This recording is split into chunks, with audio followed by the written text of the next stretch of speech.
జై శ్రీరామ్. అందరికీ నమస్కారం. వెల్కమ్ టు న్యూస్ అఖండ. నేను మీ కస్తూరి శ్రీధర్. నేను ఇంతకుముందు ఎన్నోసార్లు చెప్పినా మళ్ళా చెప్తున్నా, ఈ దేశానికి వ్యతిరేకంగా, మన ధర్మానికి వ్యతిరేకంగా ఎవరైనా ఏదైనా మాట్లాడినారంటే, లేదంటే ఈ దేశాన్ని ఏదైనా నాశనం చేసే విధంగానో, లేకపోతే ఈ దేశానికి చెడ్డ చేసే విధంగానో ఎవరైనా ప్రయత్నం చేశారంటే, ఎవడైనా ఓడి స్థాయి ఎంత అనేది పక్కన పెట్టే తొక్కి పారదొబ్బాలంటే పూట్లేకి తొక్కాల. అస్సలు మనిషి అనేవాడు కనపడకూడదు. ఆ మారిగా చేస్తే కానీ ప్రతి ఒక్కడికి కూడా ఊట పులుసు మారి కారదు. ఇంకా అసలు విషయానికి వస్తే, మనం మొన్ననే ఈ రాహుల్ గాంధీ పైన కేంద్ర హోంశాఖ చర్యలు తీసుకునే అవకాశం ఉన్నదని చెప్పేసి ఒక వీడియోలో మనం చెప్పుకున్నాం. విన్నారా మీరందరూ కూడా? అప్పుడే అందుకు తగ్గ చర్యలు కూడా ప్రారంభమైపోయినట్టు తెలుస్తుంది. ఈ రాహుల్ గాంధీ భారతదేశపు ప్రధాన ప్రతిపక్ష నేత.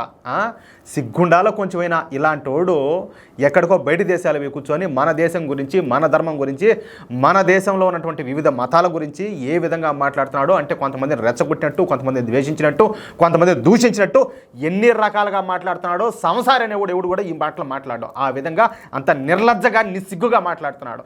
చూశారు కదా మీరు కూడా వినే ఉంటారు అంతా. పత్రికలు, ఎన్నో పత్రికలు, ఎలక్ట్రానిక్ మీడియా చాలా వరకు ఏంటంటే కోడే కూర్చుని ఈయన చేసిన ఘనకార్యాలు బయట దేశాల్లో కూర్చొని అంత నిర్లజ్జతో మాట్లాడినాడు.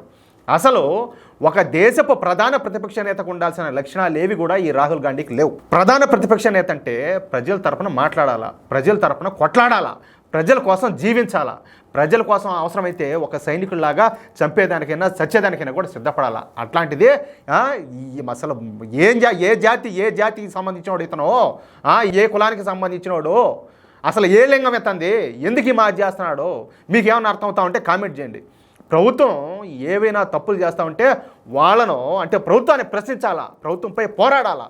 కానీ అవేవి చేతగాని రాహుల్ గాంధీ ఏం చేస్తున్నాడు, ఏంది అసలు ఏం చేస్తుంది?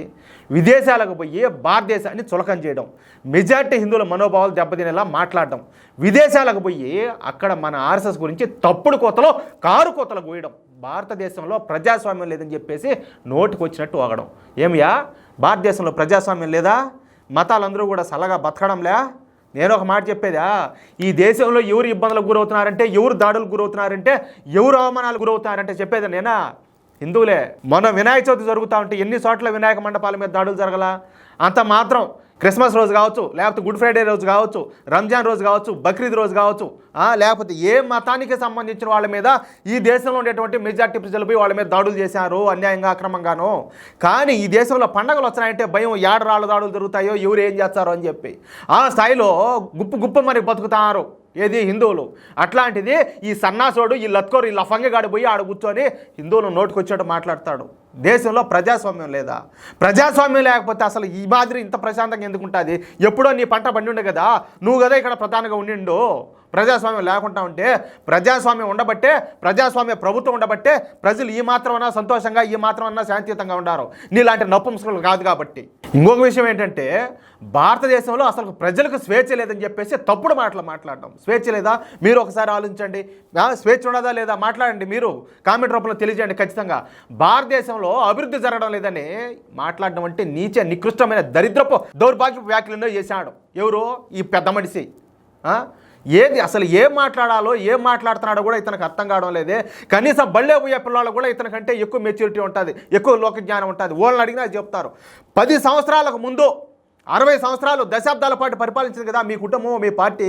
ఏం చేశారు, ఏం ఓడబీకినారు?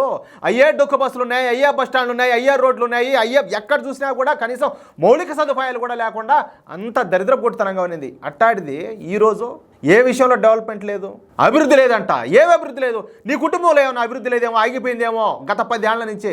దేశంలో అయితే అభివృద్ధి అయితే బాగానే ఉండాలి. అది నీకో, నీ బానిసలకు మీకు అర్థం కాకపోవచ్చు. సామాన్య ప్రజలకు అందరికి కూడా, ఈ దేశాన్ని ప్రేమించే వాళ్ళు, ఈ ధర్మాన్ని ఆరాధించే వాళ్ళకి అందరికీ కూడా ఆ విషయం స్పష్టంగా అర్థమవుతుంది. ఎవరికైతే అభివృద్ధి లేదంటే నీకు, నీ బానిసలకు మాత్రమే అభివృద్ధి లేదు. దీంట్లో మాత్రం డౌటే లే. ఇవన్నీ సరిపోవన్నట్టు విదేశాలకు పోయి అక్కడుండే భారత వ్యతిరేక శక్తులతో మంతనాలు చేయడం. ఎవరితోనియా? భారత వ్యతిరేక శక్తులతో. ఎవరైతే పాకిస్తాన్కు సపోర్ట్గా మాట్లాడతారో, ఎవరైతే పాకిస్తాన్కి జిందాబాదులు కొడతారో వాళ్ళకు సపోర్ట్గా వాళ్ళతో కలిసి ఆడ మంత్రాలు చేయడం. నీది ఒక బతికేనా? నీకంటే వేర్పాటువాదులు, తీవ్రవాదులు వాళ్ళే నయం కదా. కనీసం వాళ్ళు వాళ్ళ దేశం కోసం వచ్చి ఈ దేశం మీద దాడులు చేయాలని చెప్పి చూస్తున్నారు. ఇంతకు నువ్వు ఈ దేశ పౌరుడివేనా? నాకు అది కూడా డౌటే. లేకపోతే నిజంగా నీలో ప్రవహిస్తుంది ఈ దేశం రక్తం అయితే నువ్వు ఈ మాదిరితో బిహేవ్ చేస్తావు, ఈ మాదిరితో మాట్లాడతావు, దేశాన్ని ఇంతగా చులకన చేస్తావు. చివరికి ఏంటంటే అమెరికా వాళ్ళే ఈయన మొహాన ఊచారం. పుట్టిన దేశాన్ని గౌరవించలేనివాడు ఇంతకు ఇట్ట టోన్లో మనం నమ్మలేమని చెప్పేసి ఈయన మొహాన్ని ఊచారు అమెరికా వాళ్ళు. సిగ్గన్నా లేకుండా ఆడ కూర్చొని ఇంకా పతిత కబుర్లని చెప్తాడు. నేను పతిత, మా కుటుంబం పెద్ద పతిత అని చెప్పేసి పతిత కబుర్లు చెప్తాడు ఈయన గారు. పైగా ఏంటంటే ఎవరో వీళ్ళు ఉన్నారు కదా మన దేశ వ్యతిరేక శక్తుల వాళ్ళ సలహాలు వాళ్ళ సూచనలు తీసుకోవడం వంటి పనులను ఆడ కూర్చొని ఎంచక్కా చేస్తున్నాడు. అంటే భారతదేశ ప్రధాన ప్రతిపక్ష నేత అయినటువంటి ఈ రాహుల్ గాంధీ ఒక దేశ వ్యతిరేక శక్తిగా మారిపోయినాడు అనమాట. అర్థమవుతుందా మీకు? దీంతో రాహుల్ గాంధీపై చర్యలు తీసుకోవాలని చెప్పేసి కేంద్ర హోంశాఖ నిర్ణయం తీసుకునేది. ఈ క్రమంలో ఇప్పుడు రాహుల్ గాంధీ పౌరసత్వం మీద, దేని మీద? పౌరసత్వం మీద అలహాబాద్ హైకోర్టులో కేసు నమోదైందియా. అర్థమవుతుందా? అదేంటంటే రాహుల్ గాంధీకు ఇంతకుముందు బ్రిటిష్ పౌరసత్వం ఉండిందంట.